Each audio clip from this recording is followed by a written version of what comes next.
Oke,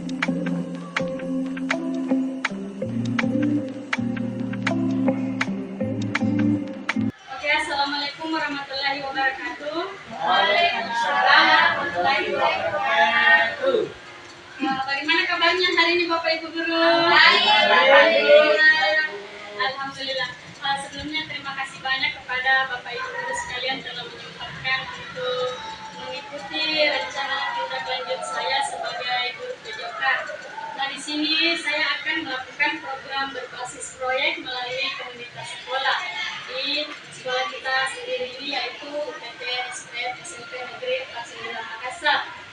Dan pengembangan ini Ibu adalah program pengembangan kompetisi guru pendidikan jasmani, olahraga dan kesehatan di program PKG PJK Sulawesi Selatan. Nah, saya adalah salah satu dari peserta PKG itu sendiri. Adapun dari nama program yang akan saya tindak lanjuti Bapak Ibu Guru, di sini nama programnya adalah Belajar Sambil Bermain dan Melestarikan Olahraga Tradisional di Masa Kini. Nah, adapun latar belakang kenapa saya mengambil judul program kegiatan ini, karena olahraga tradisional merupakan salah satu aset budaya yang harus dilestarikan atau digali dan dikembangkan. Mungkin Bapak Ibu Guru di sini pasti tahu sekarang itu anak-anak kita lebih minatnya bermain di gadget, bermain olahraga melalui handphonenya. Mereka sudah melupakan olahraga tradisional yang ada di Indonesia.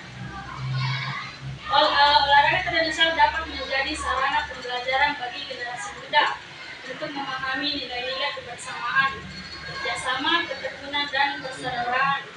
Namun seiring perkembangannya zaman, permainan tradisional dan mengadaptasinya menjadi aktivitas olahraga yang menyenangkan dan bermanfaat bagi siswa.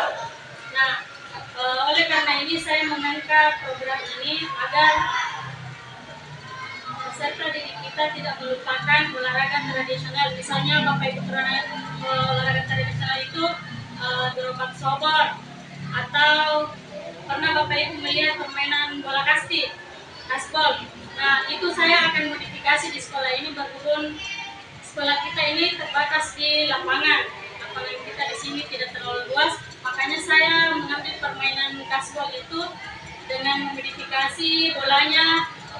Bukan bola yang biasa kita gunakan, yaitu bola warna hijau, tapi saya menggunakan yang biasa anak-anak gunakan bermain di bola. Tapi saya modifikasi, tambahkan di dalamnya itu sebagai kertas. Ya, dan saya lakban, tambah lagi kertas dan dilakban lagi. Terus pemukul kasbolnya itu saya ganti dengan botol, Bapak Ibu. Botolnya itu kayak botol aqua atau mineral yang besar, ya. Nah, itu sebagai ganti dari pemukul. Nah, adapun tujuan dari program ini yaitu melestarikan permainan tradisional Indonesia dan menanamkan rasa cinta terhadap budaya bangsa, agar peserta didik kita itu dapat menanamkan dalam dirinya yaitu cinta terhadap budaya bangsa, menghargai budaya-budaya akan bangsa, terutama di permainan olahraga tradisional. Yang kedua, dapat meningkatkan aktivitas fisik dan kesehatan siswa. Yang ketiga, mengembangkan keterampilan sosial seperti kerjasama, komunikasi, dan sportivitas. Dan tujuan yang terakhir yaitu memperkuat rasa kebersamaan dan kekompakan antar siswa. Mungkin Bapak Ibu Guru pernah lihat peserta didik kita di sini bermain olahraga itu kadang mereka saling mengganggu satu sama lain. Awalnya mereka saling mengganggu, akhirnya timbul rasa pembulian di situ Bapak Ibu. Akhirnya mereka saling berkelahi karena tidak adanya kekompakan antar siswa. Yang berikutnya adalah saya akan melakukan capaian, langkah, dan hasil yang diharapkan. Bapak Ibu Guru bisa melihat di sini capaiannya adalah siswa mengenal minimal 5 jenis permainan tradisional. Siswa mampu memainkan minimal 3 permainan tradisional dengan benar. siswa menunjukkan sikap sportif dan menghargai perbedaan. Adapun langkah-langkahnya, yaitu siswa dapat menyebutkan nama, aturan, dan cara bermain 5 permainan tradisional tersebut. Siswa dapat mengikuti aturan permainan dan bekerja sama dengan teman dalam bermain. Siswa dapat menerima kemenangan dan kekalahan dengan lapang dada, menghargai pendapat teman. Adapun hasil yang diharapkan dari program ini, Bapak Ibu, adalah mengadakan lomba prestasi tentang permainan tradisional, membuat poster atau video yang menjelaskan permainan tradisional. Nah, di sini Bu hasil yang diharapkan, nantinya saya akan membuat sebuah lomba tentang presentasi permainan tradisional, yaitu anak-anak akan saya suruh membuat sebuah poster atau video tentang permainan tradisional tersebut. Mengadakan kegiatan pelatihan permainan tradisional, membuat turnamen mini permainan tradisional, mengadakan diskusi tentang nilai-nilai yang terkandung dalam permainan tradisional, memberikan penghargaan kepada siswa yang menunjukkan sikap sportif. Nah, inilah Bapak Ibu guru yang bisa saya paparkan dalam capaian, langkah, dan hasil yang diharapkan. Oke, sampai di sini. Mungkin Bapak Ibu guru sekalian ada yang mau ditanggapi atau ada pertanyaan dari latar belakang atau capaian, langkah, dan hasil yang diharapkan oleh peserta didik kita. Sebelum saya melangkah ke slide selanjutnya, ya Ibu Bunda.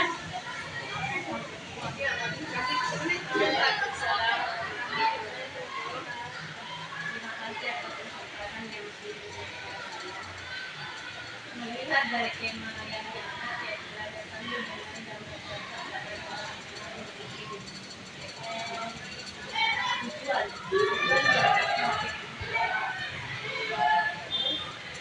melihat dari paparan ada di hari yang dicapai sama itu anak-anak diajarkan langsung untuk membuat poster, artinya mensosialisasikan permainan tradisional. Saya rasa ini adalah hal yang sangat menarik. Melihat keadaan saat ini, anak-anak lebih berminat, lebih tertarik bermain gitu. Iya, betul itu. Terus, Oke, terima kasih atas tanggapan dari Ibu Linda. Nah, tadi sudah saya jelaskan tujuan dari program yang akan saya lakukan ini, yaitu untuk meningkatkan aktivitas fisik dan kesehatan siswa itu sendiri, memperkuat rasa kebersamaan dan kekompakan antar siswa. Karena dalam permainan tradisional itu harus ada kekompakan antar siswa. Karena permainan itu membutuhkan lebih banyak dari olahraga yang seharusnya dilombakan. Misalnya dalam bermain voli atau bermain estafet brilian estafet, itu harus memerlukan anggota tim yang banyak. Jadi di situ harus memerlukan kekompakan antar peserta didik agar permainan tradisional itu dapat berlangsung dengan baik dan mendapatkan komunikasi dan sportivitas antar siswa. Nah, adapun tadi yang ditanggapi oleh Ibu Ida, yaitu hasil yang diharapkan. Hasil yang diharapkan itu mengadakan permainan tradisional, membuat poster. Nanti kita akan mengumpul peserta didik untuk membuat atau memberikan arahan untuk membuat sebuah poster akan lomba-lomba. Nah, hasilnya itu Bapak Ibu nanti bisa kita pasang di mading sekolah atau di dalam kelas antar siswa, antar kelasnya. Oke, masih ada pertanyaan Ibu? Kalau sudah tidak ada, saya lanjut di slide berikutnya, yaitu struktur program dan mitra dalam komunitas belajar. Nah, strukturnya di sini Ibu ada struktur program, di mana struktur program ini ada 3, yaitu jenis program. Poin kedua, skala program seluruh siswa kelas 7. Nah, nanti di sini Bu program ini saya ambil itu sampelnya khusus kelas 7 saja. Poin ketiga, pengaturan program, di mana pengaturan program ini dilaksanakan di halaman sekolah pada minggu kedua di bulan ini. Adapun mitra dalam Kombel, kelompok belajar, di sini Kombelnya juga ada 3 poin. Yang pertama, ada kepala sekolah sebagai penasehat dan fasilitator dalam Kombel. Poin yang kedua, guru dan guru PJOK rekan sejawat berdiskusi bersama dalam mengembangkan materi, penugasan dan evaluasi. Poin yang ketiga, guru kelas berdiskusi bersama dalam mengembangkan konten untuk presentasi Kombel, berdiskusi bersama untuk memfasilitasi pembuatan karya dan pelaksanaan SEM kepada siswa. Nah, di sini pengembangan konten Bapak Ibu, berarti di sini yang bermain peran penting itu adalah wali kelasnya sendiri, di mana karya ini tersebut akan dipublikasikan melalui konten-konten peserta didik.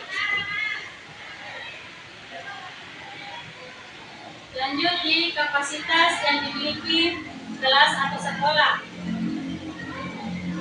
Kapasitas yang dimiliki yaitu pertama manusia. Manusianya itu kepala sekolah, guru, dan siswa atau tenaga kependidikan. Yang kedua, fisik, di mana fisik adalah halaman sekolah kita, halaman sekolah serta alat pendukung karya. Ketiga, sosial, adanya aturan di sekolah yang bersangkutan kepada seluruh siswa. Yang keempat, lingkungan. Lingkungan itu sendiri berada misalnya di pedesaan yang ada di dekat-dekat sekolah kita ini, atau setidaknya yang di dekat sekolah kita kan ada pasar Bapak Ibu, mungkin bisa juga disertakan untuk pembuatan konten peserta didik. 5, finansial. Finansial ini sendiri saya masukkan di dana BOS. Kalau di ACC sama kepala sekolah, mungkin dananya bisa diambil di dana BOS kalau di ACC sama kepala sekolah. Yang keenam itu politik kebijakan, di mana yang berperan di sini adalah kepala sekolah, komite, dan puskesmas. Yang ketujuh, agama dan kebudayaan jenis permainan tradisional daerah. Nah, yang slide selanjutnya adalah rencana evaluasi. Di mana rencana evaluasi ini adalah ada 3 poin, yaitu yang pertama, observasi, rubrik penilaian, dan refleksi siswa. Observasi itu mengenal antusiasme dan keterlibatan siswa dalam kegiatan. Nah, observasi ini observasi yang dilakukan secara langsung.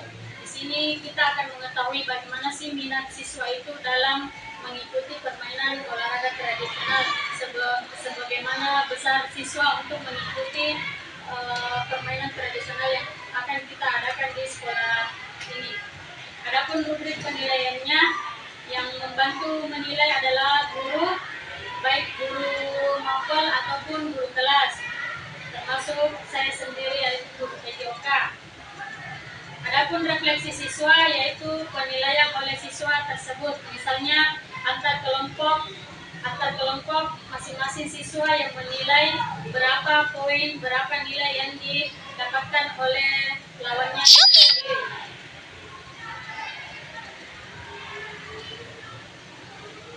Selanjutnya adalah kemungkinan tantangan. Di sini Bapak Ibu Guru, adapun kemungkinan tantangan. Kemungkinan tantangan itu misalnya beberapa permainan tradisional merupakan permainan yang sulit. Mengapa dikatakan sulit? Karena harus memerlukan pemain yang lebih banyak dan harus memerlukan kekompakan antar siswa itu sendiri. Di mana siswa kurang tertarik karena lebih tertarik dengan yang game-game online. Seperti yang sekarang kita alami, mungkin Bapak Ibu Guru ada ponakan, tetangga, adik atau anaknya yang lebih keasikan bermain di gadgetnya dibanding permainan yang secara offline. Permainan tradisional yang dianggap kuno, makanya mereka lebih memilih permainan game yang ada di gadget mereka. Adapun solusi dari kemungkinan tantangan ini yaitu peralatan membuat dari bahan. bahan yang mudah didapat untuk diadakannya lomba kreasi permainan tradisional dengan modifikasi yang sesuai dengan permainan, modifikasi sesuai dengan peralatan yang ada di sekolah kita. Misalnya sarana dan prasarana di sekolah kita itu yang terbatas, makanya permainan tradisional harus dimodifikasi sedemikian mungkin.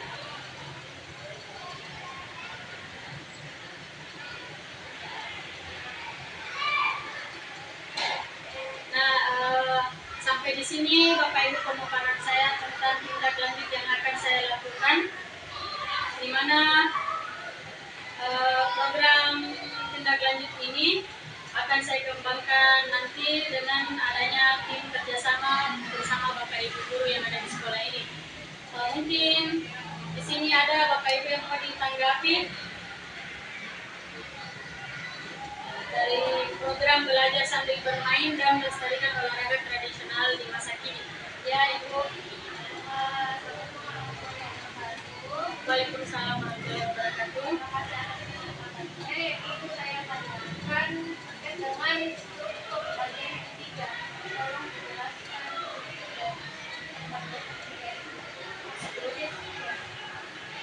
Pengaturan program dilaksanakan di dalam sekolah pada minggu program. Poin ketiga ya Bu, pengaturan program dilaksanakan di halaman sekolah pada minggu kedua.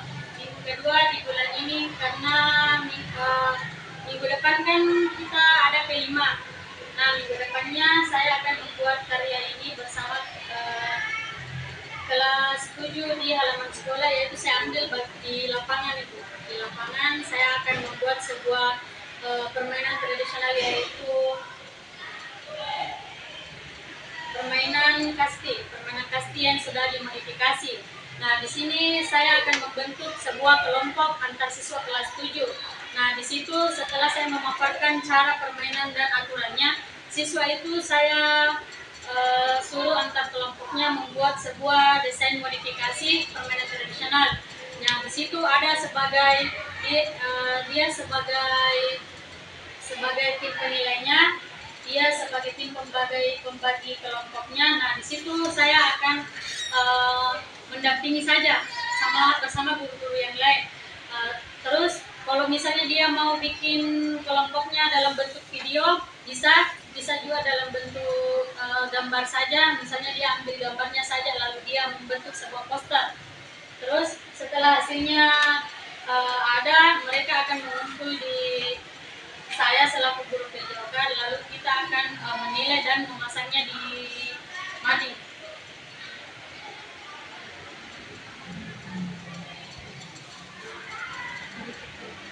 Ya, Ibu Indra.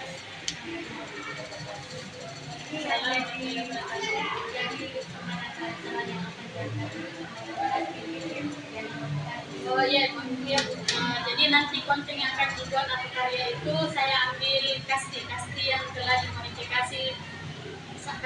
dimodifikasi, untuk dilombakan, karena melihat dari sarana lapangan kita yang tidak memungkinkan, makanya saya angkat permainan tradisional.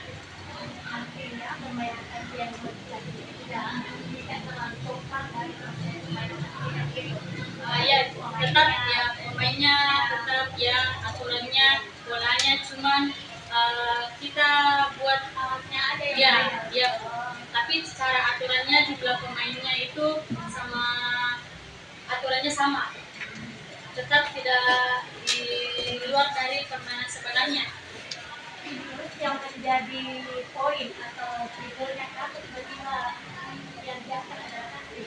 Banyak itu permainan tradisional lain yang mungkin tidak dilupakan, kenapa kayak main coklat, main petak umpet, kenapa begitu?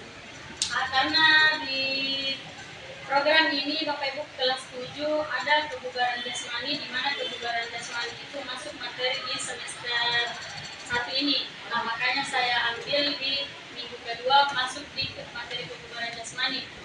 Ada kebugaran jasmani itu masuk di bagian siswa tentang tujuannya itu berlari, memperkuat daya tahan tubuh siswa dan menjaga kekompakan serta sportivitas dalam permainan tradisional sendiri, yaitu kasti.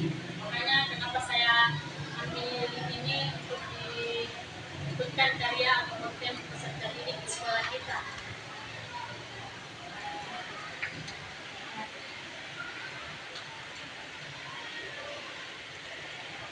Nah, adapun nanti Bapak Ibu guru ini, kalau misalnya karya atau program ini jalan, mohon Bapak Ibu guru untuk kerjasamanya dalam menilai setiap karya-karya siswa yang akan ditampilkan nanti.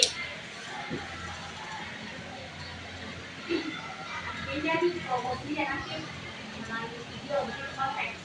Iya Bapak Ibu, ada video, ada berupa gambar, ya. Anak-anak yang dibikin sendiri berupa jurnal atau berupa poster, Berupa seperti poster saja. Kalau dia video, kita unggah di laman dakwahnya 49. Situ bisa peserta lain juga melihat kelas 8 atau kelas 9. Karena ini karya kelas khusus kelas 7. ini program yang kita angkat memang sesuai dengan program belajar anak-anak. Ya, sesuai materi yang diajarkan semester saat ini. Oke Bu, kalau sudah tidak ada tanggapan atau pertanyaan, mungkin Bapak guru yang di belakang ada tanggapan? Kalau tidak ada, oke, sekian dari program tindak lanjut yang saya lakukan ini. Lebih dan kurangnya Bapak Ibu guru mohon dimaafkan. Adapun kalau kekurangan mohon bisa berdiskusi bersama. Sekian dan terima kasih. Wabillahi taufiq wal hidayah. Wassalamualaikum warahmatullahi wabarakatuh.